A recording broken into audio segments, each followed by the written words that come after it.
El patio de los podcasts. Bueno, vamos a meternos de lleno. Hoy traemos un tema que tiene como un aire nostálgico, ¿no? Los grandes viajes en tren por Estados Unidos. Sí, totalmente.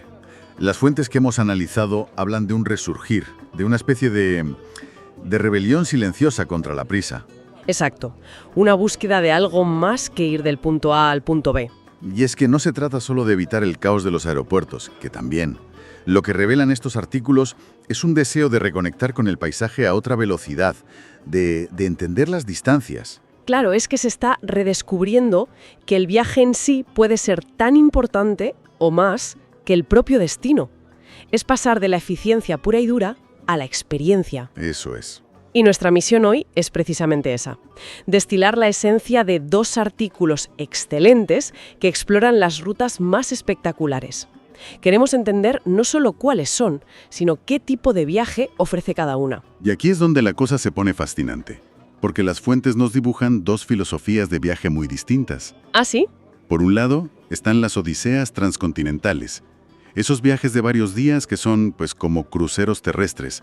Ves cómo el país se transforma delante de tus ojos, kilómetro a kilómetro. Me imagino que son viajes que te cambian la perspectiva, literalmente. Ves la escala real del país de una forma que es imposible desde un avión. Imposible.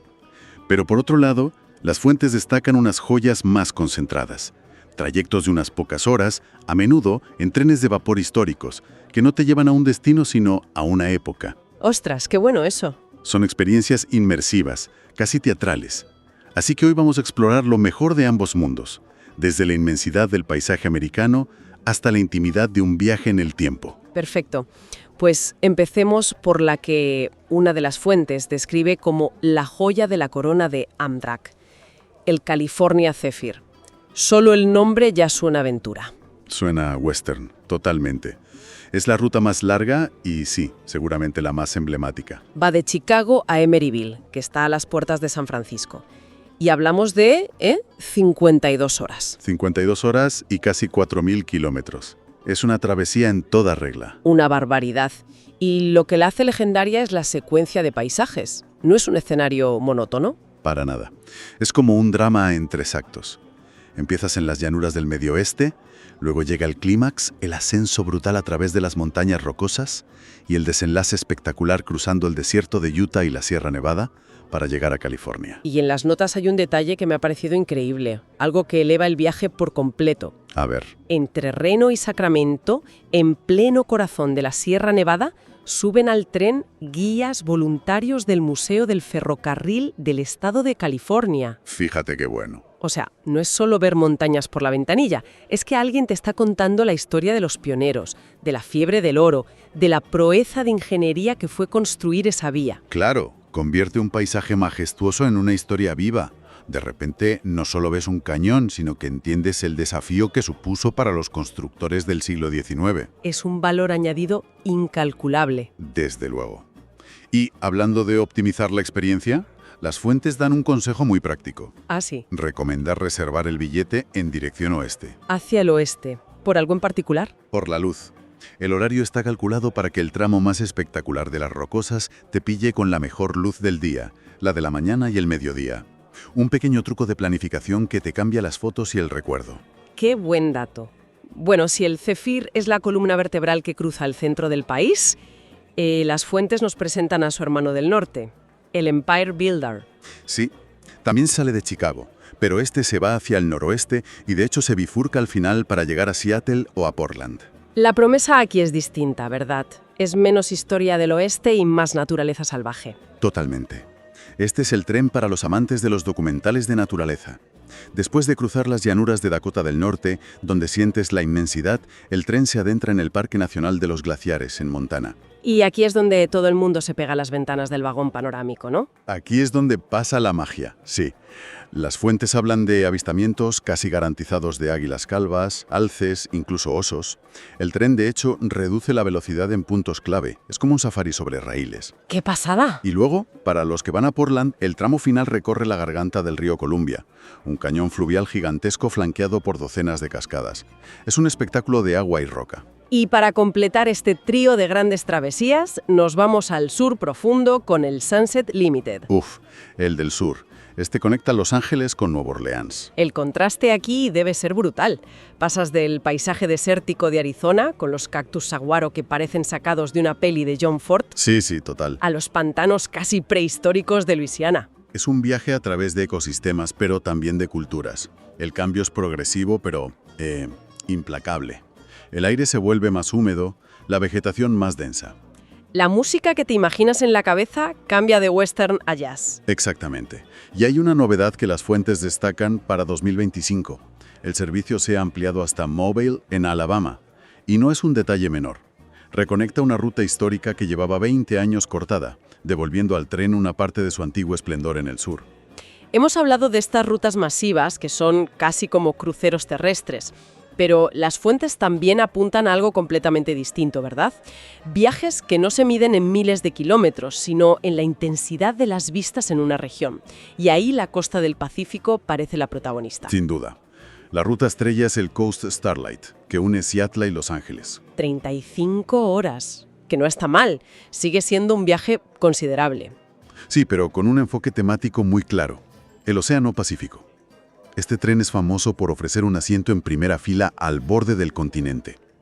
Es el que siempre aparece en redes sociales, con el mar rompiendo casi a los pies de la vía. Ese mismo, sobre todo en el tramo al sur de Santa Bárbara. Ahí el tren se abraza a la costa de una forma que es imposible de replicar en coche. La sensación es casi de navegar. Pero el viaje es mucho más que eso. Muchísimo más. En el norte tienes los bosques de secuoyas y las cumbres volcánicas nevadas de la cordillera de las Cascadas, como el monte Shasta. Es un resumen de toda la belleza de la costa oeste en un solo billete.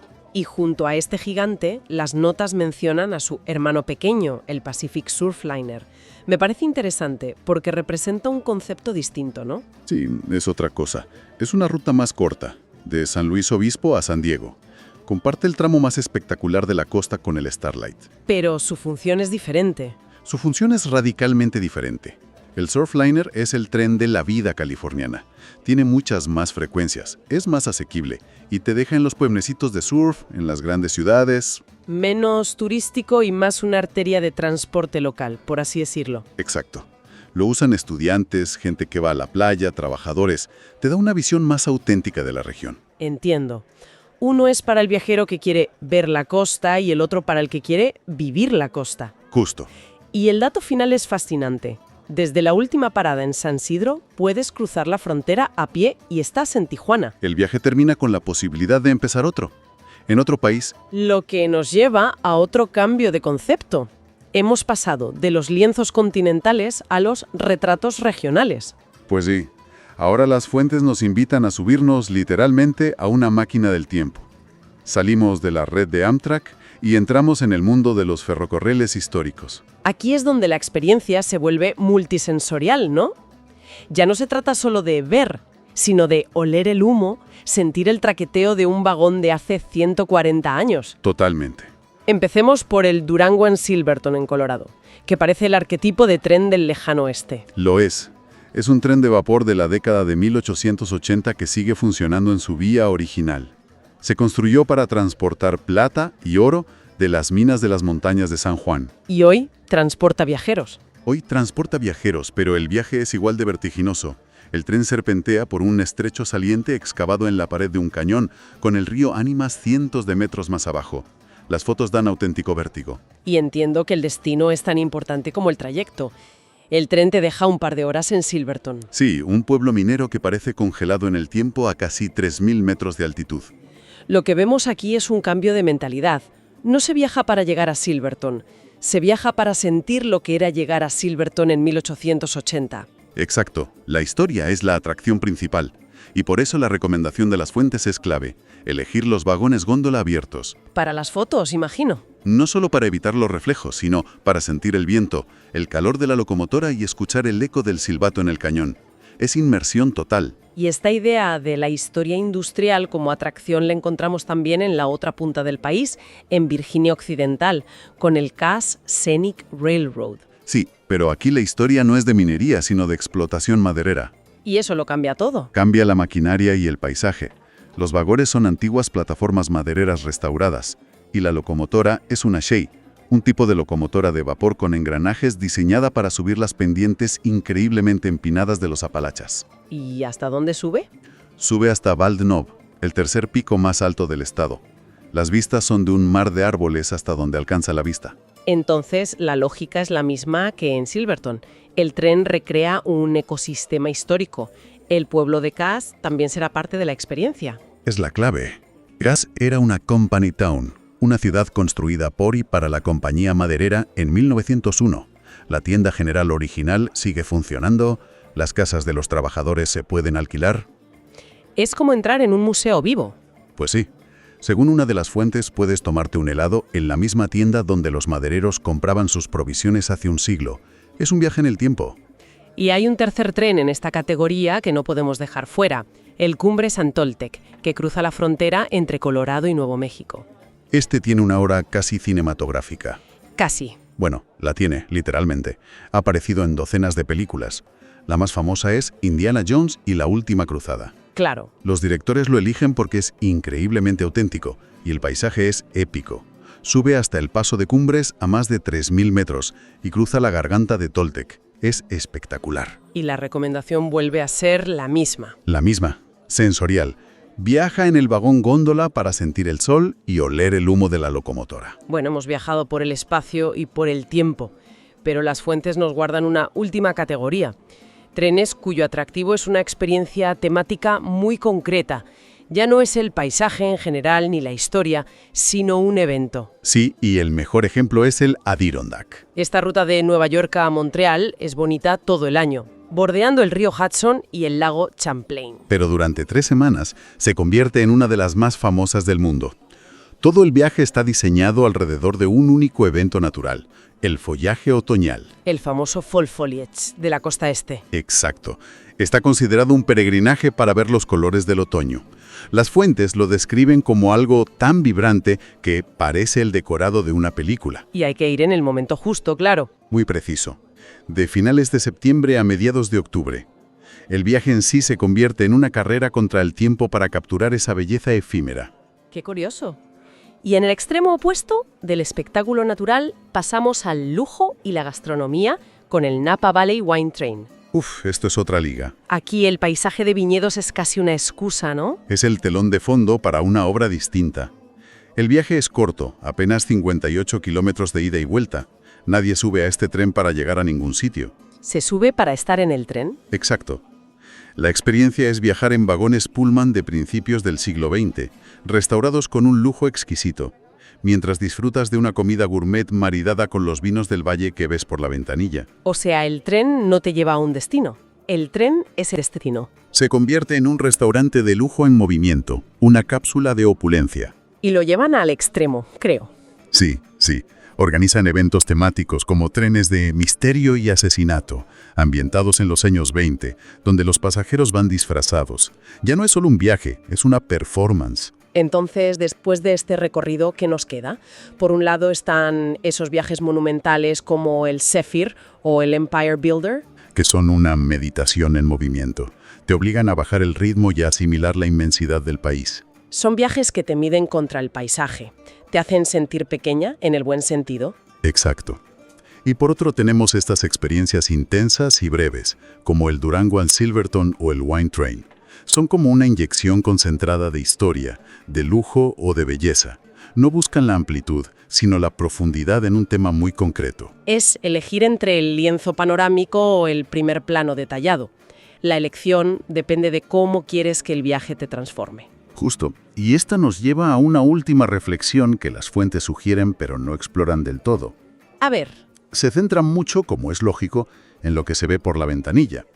Pero en un viaje de 52 horas como el California Zephyr ocurre algo igual de importante dentro del tren. ¿te refieres a la parte social, a la gente con la que compartes el vagón restaurante o el coche panorámico? Justo a esa. A diferencia de un avión donde cada uno está en su burbuja, estos trenes largos fomentan la interacción. Compartes mesa con extraños, entablas conversaciones que duran horas. ¿Es verdad? Quizás el verdadero paisaje en esas largas travesías no es solo la geografía de Estados Unidos, sino su geografía humana. Un microcosmos sobre raíles. Eso es. Una muestra representativa de la sociedad que se ve forzada a convivir y a compartir. Y esa experiencia, la de conocer a tu país a través de su gente, es algo que ningún otro medio de transporte puede ofrecer hoy en día. Y esa es la pregunta que nos queda flotando. ¿Sí? ¿Qué historias se cuentan en esos vagones que nunca llegan a aparecer en las guías de viaje?